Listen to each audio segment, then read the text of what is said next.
Gilead का basically information आ चुका है, नोटिफिकेशंस का आ चुका है कि एग्ज़ाम कब होगा और क्या डिटेल्स में इंफॉर्मेशन आपको इस वीडियो में मिल जाएगा। तो चलिए स्टार्ट करते हैं। एग्ज़ाम कब होगा? 29/9/2024 को इसका एग्ज़ाम होगा।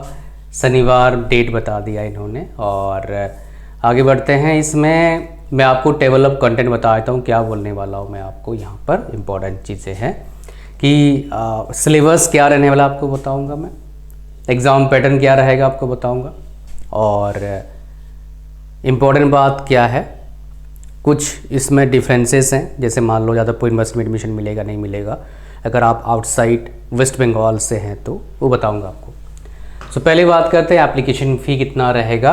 500 रुपया लगेगा किसके लिए? जनरल मेल के लिए। 400 रुपया लगेगा male and candidates and 400 rupees for general female candidates. 400 rupees बाकी SC ST OBC A OBC B EWS male candidates and 300 rupees लगेगा SC ST OBC A OBC B EWS female candidates and 300 रुपया लगेगा किसको लगेगा? Third gender candidate के लिए लगेगा आपका फीस। आगे बढ़ते हैं। यहाँ पर मैं आपको डिटेल बताऊंगा, थोड़ा सा आप सब्र करना। हमारा टेलीग्राम चैनल को ज्वाइन कर लेना, उसका लिंक आपका इस वीडियो के डिस्क्रिप्शन में और फर्स्ट कमेंट में है।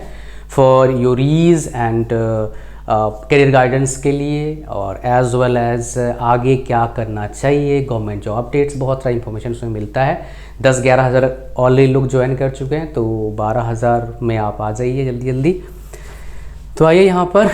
तो ये बेसिकली आपका जीलेट का एग्ज़ाम है, 29 जून को होगा 11 बजे से लेके 1 PM तक। अच्छा, ये जो एग्ज़ाम होता है ये आपका CVT नहीं होगा, OMR शीट पर होगा।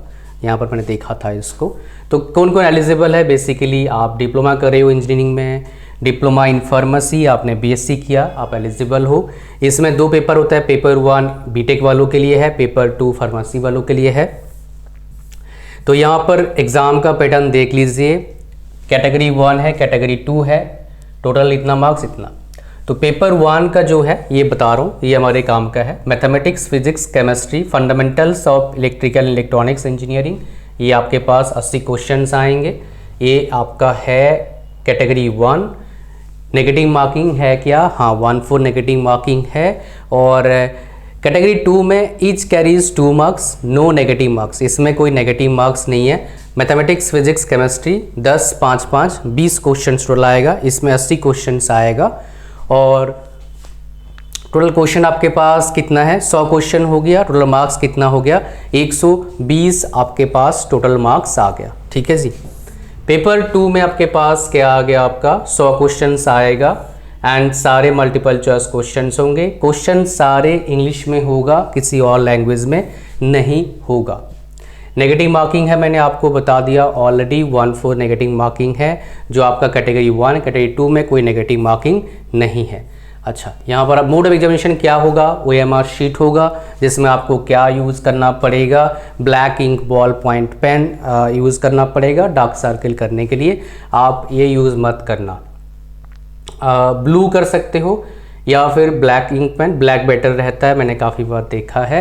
आप इसमें पेंसिल यूज़ मत करना। एक टिप्स ले लो मेरे तरफ से, वो क्या है? आप पेंसिल से पहले एनसर्कल करना, लास्ट में रिवाइज करके आप ब्लैक पेन से करना, वो बेटर। पहले बस एक पॉइंट दे देना पेंसिल से, ताकि बाद में आप, क्योंकि क्या होता है हड़बड़ी में गड़बड़, मतलब अलग हम ऑप्शन चूज़ कर लेते हैं तो आपका 1 नंबर चला जाता है कि या क्वेश्चन नेगेटिव हो जाता है। बेसिकली ये ऑफलाइन में थोड़ा प्रॉब्लम रहता है। ठीक है, तो बेसिकली इसमें कैसा रहेगा? आपका GMR रहता है BTech वालों के लिए और PMR रहता है फार्मेसी वालों के लिए, रैंकिंग वाला जो पार्ट रहता है। ठीक है, आगे जाओ।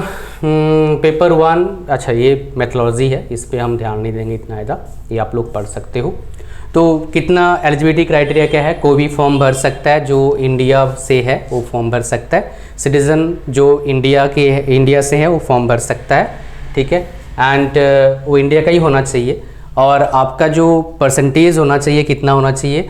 45% मिनिमम मार्क्स है इसमें, और बाकी कैटेगरी को वालों को 40% मार्क्स है। अगर BSc किया है तो अगेन 45%, 40%। फार्मेसी वोकेशनल वाला जो स्ट्रीम है वो बेसिकली इसमें एक चीज़ है आपको बता दूं कुछ जगह पर मैंने देखा है वोकेशनल वाले कोर्सेज एलिजिबल नहीं है जादवपुर यूनिवर्सिटी में एडमिशन लेने के लिए, मैंने देखा था ये। ठीक है, आगे आ जाओ। ये हो गया हमारा फार्मेसी वाला का 45% चाहिए। आगे बढ़ते हैं, डॉक्यूमेंट वेरिफिकेशन होगा, ये तो आपका चाहिए। सीट मैट्रिक्स क्या है, ये basically government of West Bengal का वो पब्लिश करेंगे। और यहाँ पर रिजर्वेशन कैटेगरी का जो इम्पोर्टेंट है मुझे आपको बताना है, रेसिडेंशियल और डोमिसाइल क्राइटेरिया क्या रहता है, आइए देख लीजिए आप। इसमें क्या होता है, अगर मान लो आपको किसी गवर्नमेंट कॉलेज में एडमिशन लेना है, जादवपुर में लेना है, आलिया में लेना है, जनरल कैटेगरी का है, किसी भी कैटेगरी का है, ठीक है, तो आपका भाई वेस्ट बंगाल का जो है होम डोमिसाइल होना चाहिए। मतलब if you are not from West Bengal तो भाई गवर्नमेंट कॉलेज में एडमिशन आपको नहीं मिलेगा, कितना भी अच्छा आपका रैंक आ जाए जी-लेट में। ठीक है जी, हालांकि ये सारी एक खाली वेस्ट बंगाल में नहीं है, मैंने कवर किया था उड़ीसा जी, उसमें भी है। कुछ जगह पर होगा, आउटसाइड वाले गवर्नमेंट कॉलेज में एडमिशन ले सकते हैं। मैं आपको बता दूं कुछ जगह पर कैटेगरी रहता है, अगर मैं गलत नहीं हूँ शायद हरियाणा में कुछ कैटेगरी है आउटसाइड बच्चों के लिए, बट अगेन मुझे देखना पड़ेगा दोबारा। ठीक है, सो आगे आ जाइए यहाँ पर। ओके ठीक है, सो ये तो डोमिसाइल सर्टिफिकेट आपको लेना पड़ेगा, इस पर ध्यान देने का जितना ज़्यादा ज़रूरत नहीं है। अगर आप कैटेगरी के हैं SC/ST हैं तो भी सर्टिफिकेट आपको चाहिए, और आपको ये सब बच्चे निकाल लेते हैं, ये डुअल सर्टिफिकेट आपको निकालना पड़ेगा अगर वो कैटेगरी का आपको मतलब एडमिशन लेना है उस कैटेगरी में। ठीक है, आगे बढ़ते हैं जी। रजिस्ट्रेशन हो गया, उसके बाद एप्लीकेशन, अपलोडिंग इमेजेस, ये आपको सबको पता है।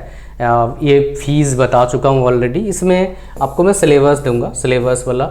अच्छा, जो admit card should be generated on notified date for student download and take print, मतलब बेसिकली आपको एडमिट कार्ड वो सेंड नहीं करेंगे, आपको नेट से डाउनलोड करना पड़ेगा। ठीक है, कौन कौन से आपका सेंटर होगा वो दिखा देता हूँ मैं। सेंटर इंपॉर्टेंट रोल थोड़ा सा आप लोग के लिए होगा। ठीक है, ऑनलाइन फॉर्म भरना पड़ेगा भाई। ठीक है, you have to fill the form online. आपको सिलेबस और ये दिखा दूंगा, क्या उसको बोलते हैं, कहाँ कहाँ आपका सेंटर रहेगा वो दिखा देता हूँ। तो ये सिलेबस है आपका, मैथमेटिक्स का सिलेबस रहेगा।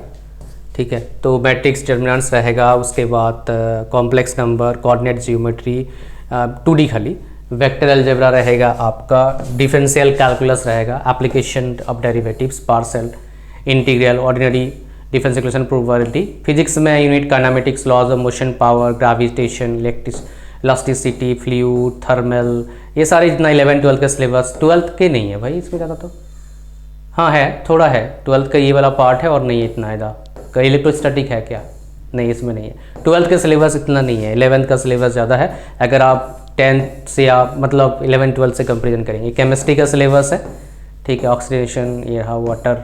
उसके बाद आपका fundamental of electrical electronics engineering, ये आपके पास ट्रांसफार्मर, DC मोटर्स, बेसिक चीज़ें हैं, डिजिटल इलेक्ट्रॉनिक्स ये चीज़ें हैं। फार्मेसी वालों का सिलेबस ये रहा सिलेबस। फार्मेसी का सिलेबस आपको क्या करना पड़ेगा, एक सिंगल सिलेबस है उसका, काउंसिल देता है basically, pharmacy council of India देती है। एग्जामिनेशन रूल है, यही तो हमारे लिए इंपॉर्टेंट नहीं है, बस हम आपको दिखाऊंगा लास्ट में जो बच्चा हमारे पास है। हाँ, ये रहा भाई आपका एग्जामिनेशन जोन वाइज, कौन कौन से जोन में एडमिशन आपका एग्ज़ाम होगा।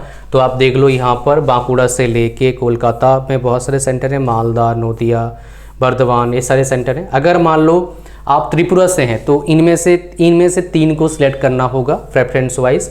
अगर आप अदर देन वेस्ट बंगाल त्रिपुरा से हैं तो इनमें से 3 को सिलेक्ट करना होगा। तो मैं आपको बता देता हूँ कौन सा। अगर मान लो आप झारखंड साइड हैं तो आप ये खड़गपुर चूज़ कर सकते हो। अगर मान लो आप झारखंड में किस साइड, ईस्ट सिंहभूम साइड से हैं।